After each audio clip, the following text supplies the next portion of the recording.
Okay, so this video will focus on social structure, men, women, freedmen, and slaves. We'll go through this PowerPoint in the video, and then I'll show you some additional resources that you might like to access. So social structure and status. Society in Pompeii and Herculaneum reflected more than a century of Romanization. The basic unit of society was the household, familia, which included family members and slaves, headed by the pater familias. Pater meaning father, familias obviously meaning family, so the head of the family. There were three broad social classes: freeborn, freed, which were former slaves or liberti, and slaves. Within these groups there were distinctions between citizens and non-citizens and privileged and non-privileged. For example, all freeborn had the right to vote, but not all had the right to stand for public office. Clothing also distinguished social classes, with the privileged wearing the toga, while others wore the loosely belted tunic, similar to that worn by the slaves. There was some mobility between the classes, as slaves could be freed and become freed citizens. The son of freedmen could become citizens. Freeborn men. Within broad social class of freeborn were the senatorial elite, members of the Roman patrician class who had estates or villas in the Campanian region, the local elite, wealthy landowners, and businessmen who dominated local government, and ordinary citizens such as small-scale farmers, shopkeepers, and artisans. They all formed a part of the freeborn social class. Over time, Roman patricians and members of the imperial family had been attracted to Campania. They had large agricultural estates, luxury villas around the Bay of Naples, and beautiful houses in Pompeii and Herculaneum.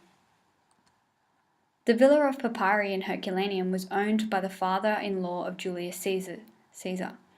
The villa of Oplontis was owned by Poppaea, mistress and later wife of the Emperor Nero. The proconsul, Marcus Nonius Balbus, was a wealthy Roman who built the suburban baths in Herculaneum, and who had an equestrian statue and dedicatory altar erected in his honor. Some local identities gained prestige from their wealth rather than a patrician background. They gained status by fulfilling political roles and maintaining a network of socio-political ties with friends, also known as amici, clients or clientelae, and dependents. In the patron-client system, the wealthy elite operated as patrons to the less wealthy, advising them and taking care of their interests. In return, clients gave deference and respects to their patrons, which was very useful at election times. Marcus Holconius Rufus was a prominent local citizen of Pompeii and was an Augustalis, priest of the imperial cult, patron of the colony, town magistrate, duumvir, and a 5-year official, quinquennale, and a military tribune. The town erected a statue to him. The banker, Lucius Caecilius Jucundus, was also another prominent Pompeian who was very wealthy and owned a large townhouse and villa rustica nearby. He was the citizen son of a freedman, representing the upward social mobility that was possible. Freedmen, or liberti, were slaves who had been freed. Their freedom could be granted by their owner, or they could purchase it. Many freedmen kept close connections with their former owners and even took their name. Freedmen formed a significant part of the population, and by AD 79, many of them ran workshops and small businesses, often with slaves they had purchased. Some freedmen remained in lowly occupations, but others gained considerable wealth as owners of estates and businesses. The Vedi brothers were freedmen in Pompeii who were successful wine producers. Their house was particularly luxurious and well decorated. The children of freedmen could become citizens. Slaves. Slaves were a feature of Roman society, and there is evidence of widespread presence in Pompeii and Herculaneum, where it has been estimated that they made up at least 1/4 of the population by AD 79. Most slaves were a part of a familia and fulfilled many roles in the household. In wealthier households, slaves worked as cooks, cleaners, nurses, and servers. Educated slaves worked as tutors to their owners' children or as secretaries for their owners' businesses. Large houses and slave quarters, houses of the less wealthy, had 1 or 2 small rooms for slaves. Slaves also worked in the workshops and businesses of their owners. On agricultural estates, slaves performed a range of manual tasks such as ploughing, planting, and harvesting, and in the production of wine and olive oil. Some slaves were owned by the town council and employed in public enterprises such as being an attendant and furnace workers at the public baths. Inscriptions from Pompeii mention slaves who handled matters relating to public taxation. Some slaves were performers, who provided music and dancing at banquets, and most gladiators were slaves. Slaves could be bought and sold as recorded on wax tablets. Slaves could also be passed on as a part of inheritance. Freedborn women. Women of Pompeii and Herculaneum were represented in all 3 classes: freeborn, freed, and slave. While freeborn women could not vote or stand for public office, they took an interest and may have had some influence in local politics. Arcelina, who owned a tavern, showed her interest in politics by displaying slogans in support of a particular candidate. Some freeborn women owned property, such as Julia Felix, who owned a large property in Pompeii and rented some of its rooms. Another woman in Pompeii was the priestess Eumachia. She erected a large building in the Forum, identified by some historians as a wool store. An inscription on the entrance to the building identifies her patronage. A statue of Eumachia was found in the building dedicated by the Fullers Guild. Another wealthy woman in Pompeii is Mamia, daughter of Publius, a holder of a public priestly office, erected the temple to the spirit of Augustus next to the building of Eumachia, on her own land at her own expense. Mamia was a leader in imperial worship and had her tomb paid for at public expense. Women could own slaves and conduct business transactions. A wax tablet records a transaction between 2 women in AD 61 involving a loan which used 2 slaves as security. Freedborn women of wealthier families could have carried out traditional duties. Within a Roman household, supervision of 1 or 2 slaves as well as spinning and weaving. Poorer freeborn women worked in a range of occupations outside the household. Like their male counterparts, female slaves could be granted their freedom and become liberti. So this is for slaves that wanted to become free. Some freed women married well and established their own households. The tomb erected by Nevolea Taishi for her husband shows that some freed women became rather wealthy. Some freed women worked outside the household in the same occupations as poor freeborn women. Others worked besides their husbands in various enterprises. So here are some websites to some additional resources on social structure. I'm going to show you some of them now.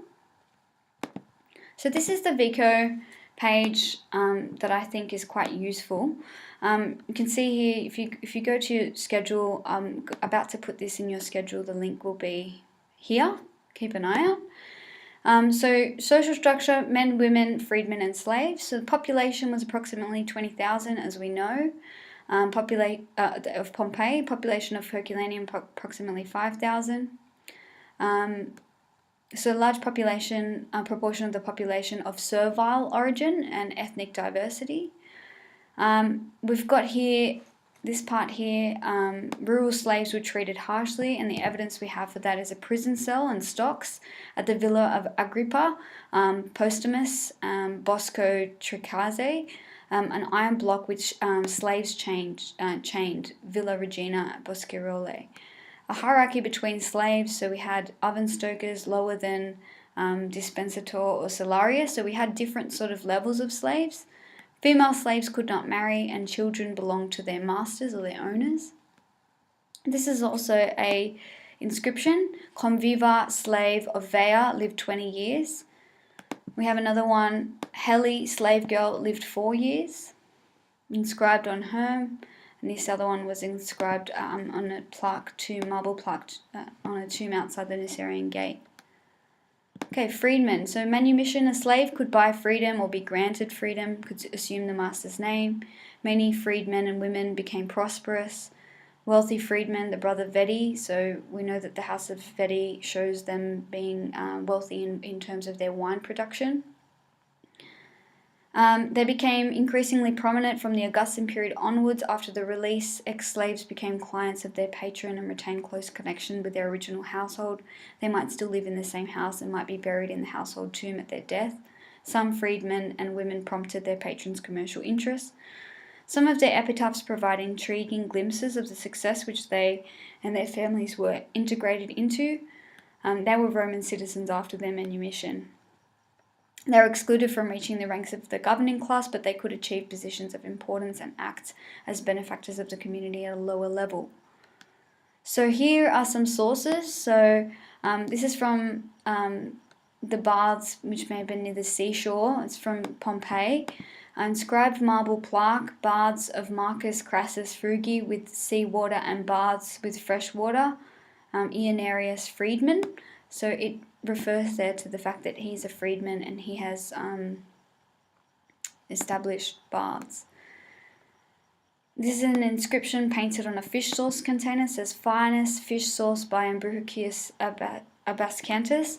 Abascantus was a freedman in the household of Pompey's largest garum producer. So we know that Ambricius Scaurus was one of Pompey's most famous and the largest garum producer, and he was a freedman himself. Then we have marble plaque in the center of the tomb's facade, the Nucerian gate, to Gaius Veranius Rufus, son of Quintus Duumvir, Verania Clara, freedwoman of Quintus, to her excellent patron for herself and her household.